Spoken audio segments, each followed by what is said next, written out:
I saw that my jealous father-in-law had seen our loving embrace, and it filled him with rage once again.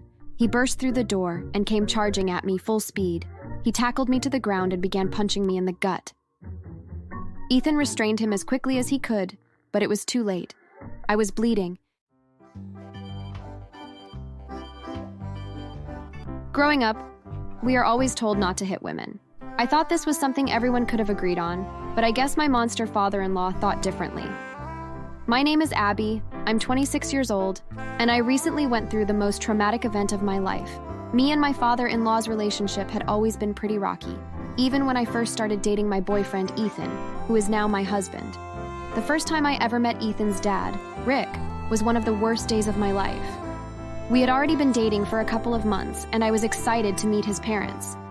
Upon entering their home, I was met with a very welcoming mother, but a very angry and sexist father. Rick immediately started taking shots at me, making comments about my outfit being too revealing, and asking perverted questions about my past. Ethan was an amazing boyfriend, and he apologized for his father's actions and begged me to forget it, and continue dating him, which I did. Fast forward many years and memories later, and me and Ethan had finally tied the knot. Our wedding had been amazing, except for Rick causing a scene during me and Ethan's dance, saying that we were dancing too promiscuously. Only a few months after our wedding, I discovered I was pregnant, and me and Ethan couldn't be happier. Well, that all changed when I went to Ethan's parents' house yet again to announce our pregnancy. His mom's reaction was just as you would expect. She was thrilled to hear she would be a grandma, while his father's was the opposite of what you would expect. He broke out into a rage and began screaming at me. Are you serious, Abby? You dirty, dirty girl.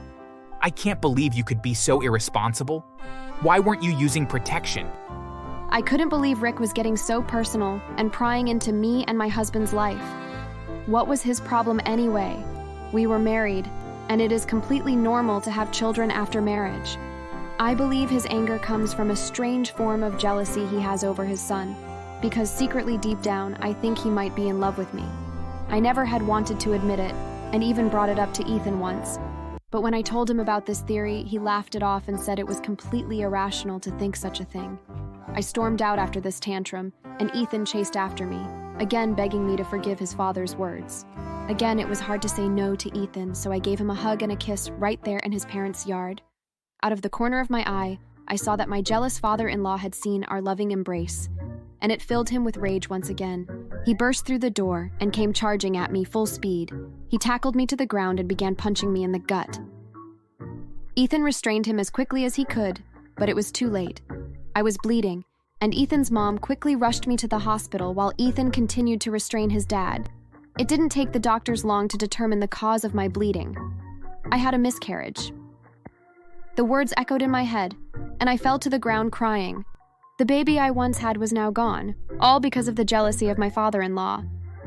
At least I could rest soundly knowing the sick man who did this would be behind bars, right? That's what I thought, but it turned out that I was wrong. When Ethan finally made it to the hospital after dealing with his dad, he explained what really happened. He told me that the neighbors saw them struggling and called the police. Since they had not seen the whole story, they assumed that Ethan was the one attacking Rick, so that's what they told the police. Ethan said that once the police arrived, they tackled him instead of Rick, and completely sided with Rick. Rick then lied to police and said that Ethan was hurting him and denied everything when Ethan tried to tell them what really happened. The police said that unfortunately, with no evidence, they couldn't do anything, and chalked up the whole incident to being a family problem. My sadness suddenly turned to hatred, and I was filled with a burning sensation of rage. I had to get back at my father-in-law. Justice had to be served.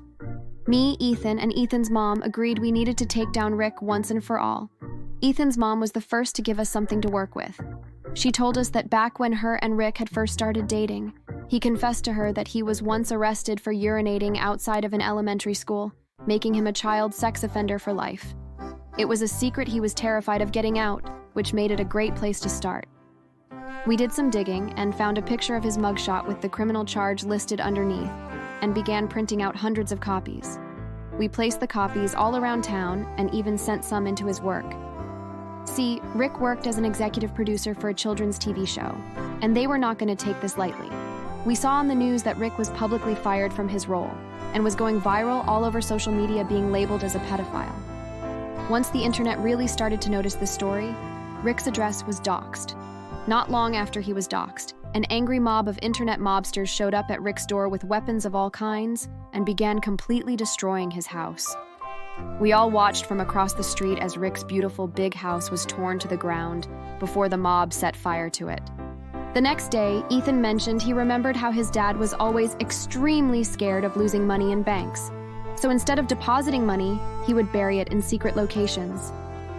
And as it turns out, Ethan was with him one of these times that Rick had buried money, and he knew exactly where it was. It was in a field about 3 miles away, and we rushed there to take it from him.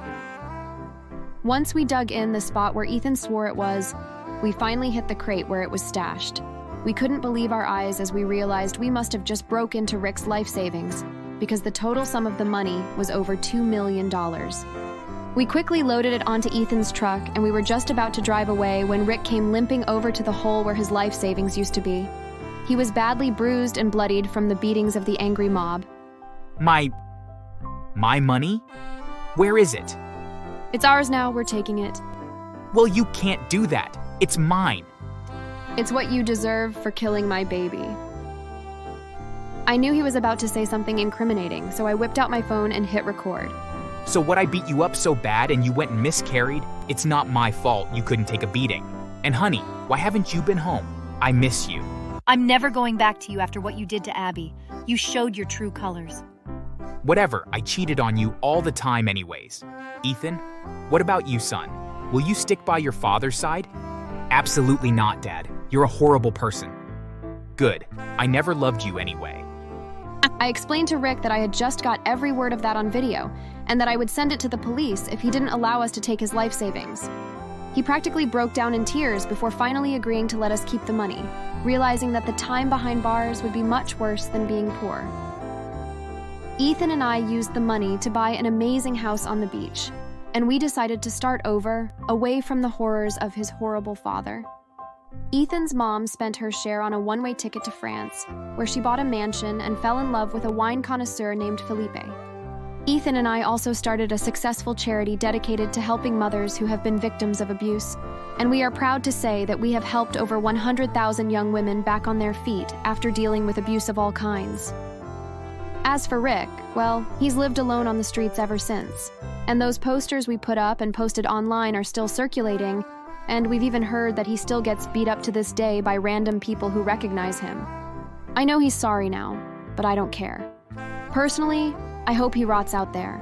I truly believe it's what he deserves. But what do you think? Do you think we were too harsh on Rick? Or maybe even not harsh enough?